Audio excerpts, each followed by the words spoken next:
عطا کرتے ہیں۔ عطا کرنے کے بعد اللہ رب العزت حضرت ابراہیم کو حکم دیتے ہیں کہ تم اپنی اولاد کو میری رضا کے لیے قربان کرو۔ جب یہ حکم آتا ہے حضرت ابراہیم علیہ السلام نے ایک لمحے کے لیے بھی نہیں سوچا کہ اب میرا کیا ہوگا۔ حضرت ابراہیم نے یہ نہیں سوچا کہ وہ اولاد جو بڑی منت و سماجت کے بعد ملی ہے، بڑے انتظار کے بعد ملی ہے، اب نہ جانے آگے کوئی اولاد ہوگی بھی یا نہیں ہوگی، اسے قربان کیسے کر لوں۔ حضرت ابراہیم نے یہ نہیں سوچا کہ اب میرے بعد اس اولاد کی قربانی کے بعد میری نسلوں کو کون چلائے گا، میرے خاندان کو کون آگے بڑھائے گا، میرے گھر والوں کا کون خیال رکھے گا، میرے بعد میرے خاندان اور کنبے کو کون دیکھے گا۔ حضرت ابراہیم نے لمحہ بھر بھی اس بارے میں نہیں سوچا۔ اللہ نے حکم دیا، اے ابراہیم میرا حکم ہے بیٹے کو میرے خاطر میری رضا کے خاطر قربان کر دو۔ حضرت ابراہیم علیہ السلام قربانی کے لیے تیار ہو جاتے ہیں، لے کر وادی مینا میں جاتے ہیں، بیٹے کو لٹاتے ہیں اور کہتے ہیں یا بنیا انی ارا فی المنام انی اذبحک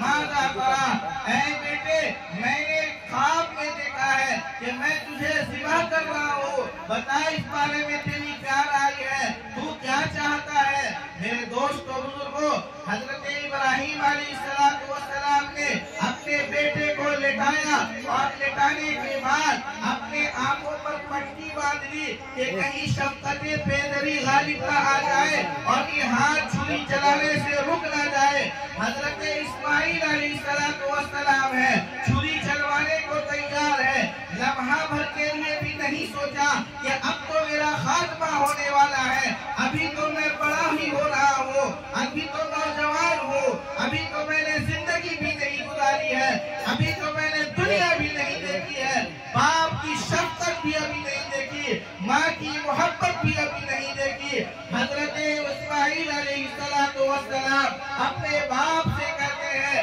ابا جان اگر اللہ کا حکم ہے تو آپ گلے پر چھری چلا دیجئے، آپ مجھے صبر کرنے والوں میں سے پائیں گے۔ میرے دوستو بزرگوں، باپ چھری چلانے کو تیار ہے، بیٹا چھری چلوانے کو تیار ہے، بیٹا الٹا لیٹ جاتا ہے کہیں محبت غالب نہ آ جائے، باپ آنکھوں پر پٹی باندھ لیتا ہے کہیں محبت غالب نہ آ جائے اور اللہ کا حکم پورا کرنے سے نہ رک جائے۔ قرآن کریم نے اسی منظر کو باپ چھری چلا رہا ہے، بیٹا چھری چلوا رہا ہے، اسی منظر کو قرآن نے کہا فَلَمَّا أَسْلَمَا، جب باپ اور بیٹے دونوں کے دونوں نے اپنے آپ کو اللہ کے حوالے کر دیا،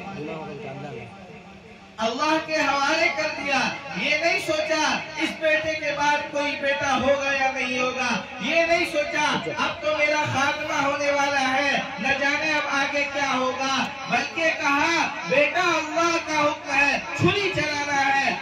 بیٹا کہتا ہے اللہ کا حکم ہے تو آپ چھری چلا دیجئے، آپ صبر کرنے والوں میں سے پائیں گے۔ میرے دوست و بزرگوں، اسی منظر کو، اسی خود سپردگی کو کہ ابراہیم علیہ السلام نے اپنی تمام خواہشات کو، جذبات کو، محبت کو، فائدے کو، سب کو اللہ کے خاطر قربان کرنے کے لیے تیار ہو گئے اور اپنے آپ کو اللہ کے حوالے کر دیا۔ حضرت اسماعیل علیہ السلام نے اپنی نوجوانی کی خواہشات کو سب کچھ اللہ کے خاطر قربان کرنے کو تیار ہو گئے اور گلے پر چھری چلوانے کو تیار ہو گئے۔ میرے دوست و بزرگوں، اسی کو اللہ نے کہا اسلما، اور یہی اسی آیت میں اللہ کہہ رہا ہے آمنوا ادخلوا فی السلم کافہ، مکمل طور پر اپنے آپ کو اللہ کے حوالے کر دو، اپنی خواہشات کو، اپنے جذبات کو، اپنے پسند و ناپسند کو، اپنی محبت کو، سب کچھ اللہ کے حوالے کر دو کہ اب جو کچھ بھی ہوگا اللہ کی مرضی سے ہوگا، چاہے ابا ناراض ہو جائے، چاہے رشتہ دار ناراض ہو جائے، اللہ کا حکم ہم نہیں توڑیں گے، چاہے گھر والے ناراض ہو جائیں، ہم اللہ کا حکم نہیں نہیں توڑیں گے، پیارے آقا صلی اللہ علیہ وسلم کی سنت کو نہیں چھوڑیں گے۔ اللہ اس آیت میں ہم سے اور آپ سے یہی مطالبہ کرتا ہے۔ حضرات محترم، شادی کا موقع ہے، اس موقع پر نہ جانے کتنی رسم و رواج ہمارے درمیان موجود ہیں،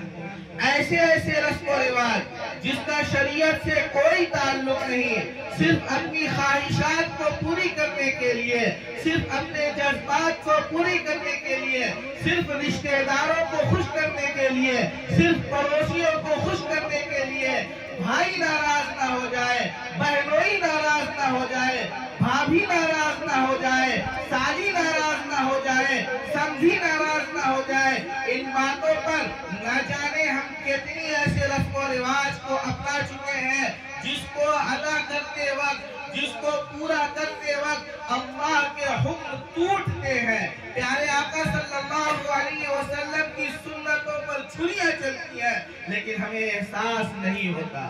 ہم تو مزے میں ہیں، ہم تو خوش ہیں، ہم اس وقت یہ تصور بھی نہیں کرتے اس عمل سے پیارے آقا صلی اللہ علیہ وسلم کو کتنی تکلیف ہوگی۔ میرے اس کام کے کرنے سے کیا قیامت کے دن پیارے آقا صلی اللہ علیہ وسلم میری سفارش کریں گے بھی یا نہیں کریں گے؟ ہمارے دل میں یہ خیال بھی نہیں آتا اور ہم مزے میں ہر کام کر رہے ہوتے ہیں۔ میرے دوستو بزرگو، اللہ نے اس آیت میں کہا یا ایھا الذین آمنوا ادخلوا فی السلم کافہ، مکمل طور پر تم اسلام میں داخل ہو جاؤ، یعنی اپنے آپ کو اللہ کے حوالے کر دو، اپنے آپ کو اللہ کے رسول صلی اللہ علیہ وسلم کی سنتوں کے حوالے کر دو، چاہے وہ تمہیں پسند ہو یا نہ پسند ہو، چاہے اس سے تمہارے رشتہ دار، تمہارے عزیز و اقارب خوش ہوتے ہو یا ناراض ہوتے ہو۔ اپنے خوشی کے موقع پر، اپنے غم کے موقع پر ہر عمل کو کھنگال لو کہ میرے اسلام سے میرا رب راضی ہو رہا ہے یا نہیں ہو رہا ہے، میرے اسلام سے میرے رسول محمد عربی صلی اللہ علیہ وسلم راضی ہو رہے ہیں یا نہیں ہو رہے ہیں۔ آگے اللہ نے کہا وَلَا تَتَّبِعُوا خُطُوَاتِ الشَّيْطَانِ، اور تم شیطان کے نقش قدم کی اتباع مت کرو، تم شیطان کے بتائے ہوئے راستوں پر مت چلو۔ شیطان کا کام ہے تمہیں اللہ کے راستے سے ہٹانا، شیطان کا کام ہے تمہیں پیارے آقا صلی اللہ علیہ وسلم کی سنت سے ہٹانا، شیطان کا کام ہے تمہارے دلوں میں وساوس اور ڈر ڈالنا کہ کہیں بہنوئی ناراض نہ ہو جائے، کہیں بھائی ناراض نہ ہو جائے، کہیں سمجھی ناراض نہ ہو جائے، کہیں پھوپھا ناراض نہ ہو جائے، کہیں ماموں ناراض نہ ہو جائے۔ شیطان کا کام ہے تمہارے دلوں میں وسوسوں کو ڈال کر اللہ کے راستے سے بھٹکانا اور اللہ کے راستے سے ہٹانا۔ اللہ نے کہا وَلَا تَتَّبِعُوا خُطُوَاتِ الشَّيْطَانِ، تم شیطان کے نقش قدم پر مت چلنا۔ کیوں؟ اللہ نے صاف کر دیا إِنَّهُ لَكُمْ عَدُوٌّ مُّبِينٌ، اس لیے کہ وہ تمہارا کھلا ہوا دشمن ہے، وہ تمہارا کھلا ہوا دشمن ہے۔ اس نے اللہ کے سامنے کہہ دیا ہے کہ میں بندوں کو تیرا فرما بردار ہونے نہیں دوں گا، میں بندوں کو آخری دم تک تیرے راستے سے ہٹاتا رہوں گا۔ اللہ نے کہا وَلَا تَتَّبِعُوا خُطُوَاتِ الشَّيْطَانِ، شیطان کی اتباع مت کرنا۔ میرے دوستو بزرگوں، یہ ایک گزارش تھی۔ دوسری بات دیکھیے، اللہ رب العزت نے جو نعمتیں دی ہیں حضرت انسان کو، ان نعمتوں میں ایک عظیم نعمت اولاد ہے۔ اس نعمت کو ادا کرنے کے بعد اللہ نے ماں باپ پر بے شمار حقوق رکھے۔ جب بچہ ہو تو اسے اچھی غذا دی جائے، جب بڑا ہو جائے تو اس کو جو ہے اچھی تعلیم دی جائے، جب اور بڑا ہو جائے، نوجوان ہو جائے، بالغ ہو جائے تو پھر یہ ماں باپ پر حق ہے اس بچے کا کہ مناسب رشتہ دیکھ کر اس کا نکاح کروا دیا جائے۔ قرآن کریم میں اللہ رب العزت نے ارشاد فرمایا وَأَنْكِحُوا الْأَيَامَ مِنْكُمْ وَالصَّالِحِينَ مِنْ عِبَادِكُمْ وَإِمَائِكُمْ، کیا فرمایا کہ تم اپنے بے نکاحوں کا نکاح کروا دو۔ جب وہ نکاح کے عمر کو پہنچ جائے، جب وہ بالغ ہو جائے، جب ان کے اندر خواہشات جنم لے لے اور جب ان کے اندر جو ہے جوڑے کی طلب پیدا ہو جائے تو تم ان کا نکاح کروا دو۔ من الصالحین کا لفظ استعمال کیا، جو نیک ہے، متقی ہے، پرہیزگار ہے۔ کیوں؟ اس لیے کہ اگر تم نے وقت پر ان کا نکاح نہ کروایا تو پھر وہ دوسرے راستے سے اپنی خواہشات کو پورا کریں گے، وہ مجبور ہو کر حرام کاموں میں مبتلا ہوں گے۔ اس لیے انہیں بچاؤ اس سے اور وقت پر نکاح کروا دو۔ دیکھو، نکاح ایک عبادت ہے، جس طریقے سے نماز ایک عبادت ہے۔ وقت ہو جائے ادا کرنا لازم اور ضروری ہوتا ہے، جب وقت ہو جائے اس کی تیاری کرنی ضروری ہو جاتی ہے۔ ٹھیک اسی طریقے سے نکاح بھی ایک عبادت ہے، اور وقت ہوتے ہی جب خواہشات پیدا ہو جائے، جب بلوغت کی عمر کو پہنچ جائے، جب جوڑے کی طلب پیدا ہو جائے، تم اس وقت اپنے بیٹے کا اور اپنی بیٹی کا فوراً مناسب رشتہ دیکھ کر اس کا جوڑا بنا دو اور اس کا نکاح کروا دو۔ میرے دوستو بزرگوں، آگے اسی آیت میں اللہ نے ایک اعتراض کا جواب دیا۔ ہمارے دل میں یہ خیال آتا ہے، بچے کی عمر تو ہو گئی ہے لیکن ابھی ٹھیک سے کماتا نہیں ہے، بچے کی عمر تو ہو گئی ہے لیکن ابھی گھر بنا نہیں ہے، بچے کی عمر تو ہو گئی ہے لیکن اس کی کمائی اسی کو پورا نہیں ہوتا، ابھی اور اچھا کما لے اور پیسے جمع کر لے، ویل سیٹلڈ جس کو کہتے ہیں ہم اپنی زبان میں، وہ ہو جائے، اس کے بعد ہم اس کا نکاح کروا دیں گے۔ اور نہ جانے کتنی عمریں اس انتظار میں نکل جاتی ہے۔ اللہ نے اسی سوال کا جو ہمارے اور آپ کے دل میں پیدا ہوتا ہے اس آیت میں آگے جواب دیا، وَإِن يَكُونُوا فُقَرَاءَ يُغْنِهِمُ اللَّهُ مِن فَضْلِهِ،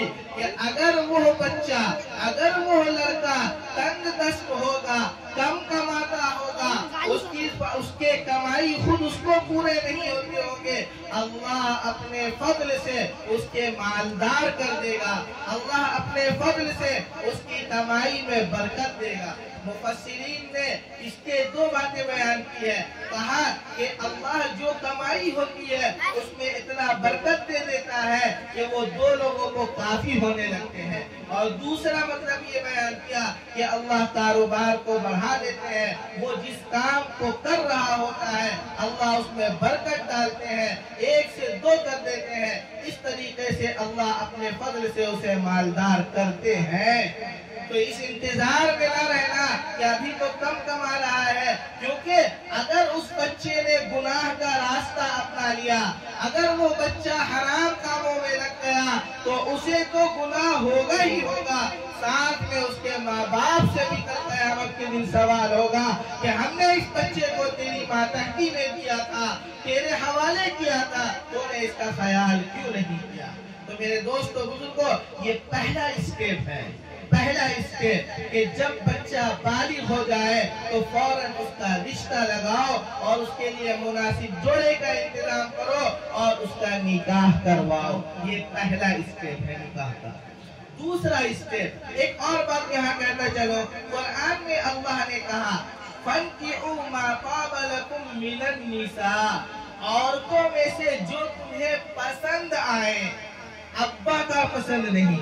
بھابھی کا پسند نہیں، بہن اور امی کا پسند نہیں، رشتہ داروں کا پسند نہیں، تمہیں جو پسند آئے تم ان سے نکاح کرو۔ آج ہمارے یہاں یہ بالکل فوت ہوتا جا رہا ہے، یا ہم اتنا آگے بڑھ گئے ہیں کہ بے حیائی پر اتر آئے۔ بے حیائی کیسے کہ ہم خود پسند کر لیتے ہیں اور آ کر گھر والوں کو مجبور کرتے ہیں کہ فلاں جگہ میرا نکاح کرواؤ، یہ بے حیائی ہے۔ اور پھر ہم نے اس کو چھوڑ کیسے دیا ہے کہ بس آج کے زمانے میں بھی بیٹیوں کو، بیٹوں کو تو نہیں لیکن عام طور پر بیٹیوں کو اس پر مجبور کیا جاتا ہے کہ ابا نے پسند کر لیا ہے تمہیں تو نکاح کرنا پڑے گا، امی نے پسند کر لیا ہے تمہیں تو نکاح کرنا پڑے گا۔ اللہ نے کہا جو تمہیں پسند آئے، جو تمہارے دل کو بھائے، جو تمہاری آنکھوں کو بھائے، تم اس سے نکاح کرو۔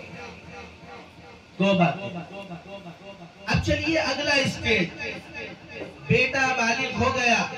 بیٹی بالغ ہو گئی، نکاح کے عمر کو پہنچ گیا، اب کیسا رشتہ تلاش کیا جائے؟ آئیے آقا نامدار تاجدار مدینہ،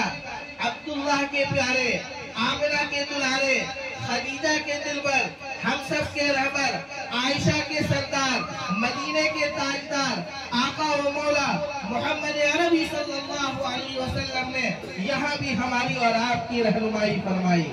پیارے آقا نے ارشاد فرمایا، تنکح المرأة لأربع، عورت سے نکاح کیا جاتا ہے 4 چیزوں کی وجہ سے۔ لمالہا، سب سے پہلی چیز مال کی وجہ سے نکاح کی جاتی ہے۔ ہم دیکھتے ہیں ہمارے معاشرے میں عام طور پر ہم دیکھا جاتا ہے کہ لڑکا والا کتنا مالدار ہے، اس کی کمائی کیسی ہے، اس کے گھر بار کیسے ہے، اس کا اونچا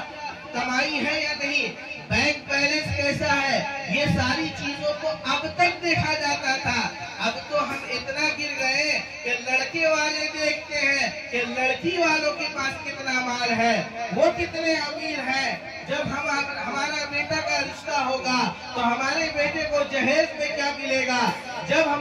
باراتی بن کر جائیں گے تو ہماری کتنی خاطر و مدارت ہوگی، مستقبل میں بیٹے کے سسرال والے بیٹے کا سہارا بنیں گے یا نہیں بنیں گے۔ ہم اتنا گر گئے کہ آج ہم نے یہ تک دیکھنا شروع کر دیا۔ تو پیارے آقا نے فرمایا کہ کسی عورت سے نکاح کیا جاتا ہے 4 چیزوں کی وجہ سے۔ پہلی چیز ہے ولی مالہا، مال کی وجہ سے اس کے۔ دوسری چیز ولی حسبہا، اس کے حسب نسب کی وجہ سے کی جاتی ہے، کیسا خاندان ہے، کتنے اونچے نام والا ہے، محلے میں کتنا نام ہے، کتنے اونچے لوگوں کے ساتھ اٹھنا بیٹھنا ہے، M L A M P کے داہنے ہاتھ ہے یا بائیں ہاتھ ہے۔ اس طریقے سے دیکھ کر آج ہمارے معاشرے میں نکاح کیا جاتا ہے، رشتے لگائے جاتے ہیں۔ پیارے آقا نے فرمایا ولی حسبہا، حسب و نسب دیکھ کر، خاندان دیکھ کر، بڑکپن دیکھ کر، اونچے ناک دیکھ کر، اونچے دستار دیکھ کر نکاح کیا جاتا ہے۔ پیارے آقا نے فرمایا تم اس کو بھی چھوڑ دینا۔ ولی جمالہا، تیسری چیز خوبصورتی دیکھ کر کی جاتی ہے کہ جب میں اپنے گھر بہو لاؤں گا، محلے کی عورتیں کہیں کچھ الٹا سیدھا نہ کہیں۔ جب میں اپنی بیوی کو لاؤں گا، میرے دوست و احباب دیکھ کر کچھ الٹا سیدھا نہ کہیں، میرے گھر والے میرے رشتہ دار دیکھ کر مذاق نہ اڑائیں۔ خوبصورتی تلاش کی جاتی ہے۔ پیارے آقا نے فرمایا تیسری چیز جس کی وجہ سے عورت سے نکاح کی جاتی ہے ولی جمالہا، وہ خوبصورتی ہوتی ہے۔ حضرات محترم، پیارے آقا نے فرمایا تم ان تینوں چیزوں کو چھوڑ دے، نہ تم مال دیکھ کر نکاح کرنا، اگر غریب کی بیٹی بھی ہے تم اس کو لے کر آنا، اللہ اس کے ذریعہ سے تمہاری قسمت کو کھولے گا۔ اگر وہ کسی غیر مشہور شخص کی بیٹی ہے اس کو بھی تم اپنے گھر لانا، اللہ تمہارے حصے کی عزت و ناموس تمہیں دے کر رہے گا۔ اگر وہ حسن و جمال میں کم بھی ہے کوئی بات نہیں، اسے اپنے گھر کی بیوی بنانا، اسے اپنے گھر کی عزت بنانا، اللہ اس کے ذریعہ سے بھی تمہیں سکون دے گا۔ آگے اللہ کے رسول نے فرمایا کہ وہ چوتھی چیز جسے تم اپنانا، جسے دیکھ کر نکاح کرنا، وہ ہے ولی دینہا، دین دیکھ کر نکاح کیا جاتا ہے کہ کتنی پڑھی لکھی ہوئی ہے، کتنی دیندار ہے، نماز روزے کا پابند ہے یا نہیں، قرآن کریم کو پڑھنا جانتی ہے یا نہیں، کس کے لوگوں کے ساتھ اٹھنا بیٹھنا ہے، کس کے ساتھ اس کا چلنا پھرنا ہے، کہیں ادھر ادھر تو نہیں جاتی۔ یہ ساری چیزیں دیکھ کر دین میں وہ اللہ کے حکموں کا کتنا پابند ہے۔ پیارے آقا صلی اللہ علیہ وسلم کی ذات سے، آپ کی سیرت سے، آپ کی سنت سے کتنی محبت کرنے والی ہے، یہ چیزیں دیکھ کر اپنے بیٹے کا رشتہ لگانا، اپنے لیے شریک حیات کا انتخاب کرنا۔ پیارے آقا صلی اللہ علیہ وسلم نے فرمایا فَاظْفَرْ بِذَاتِ الدِّينِ، تم دین کو ترجیح دینا، مال کو بھی چھوڑ دینا، حسب و نسب کو بھی چھوڑ دینا،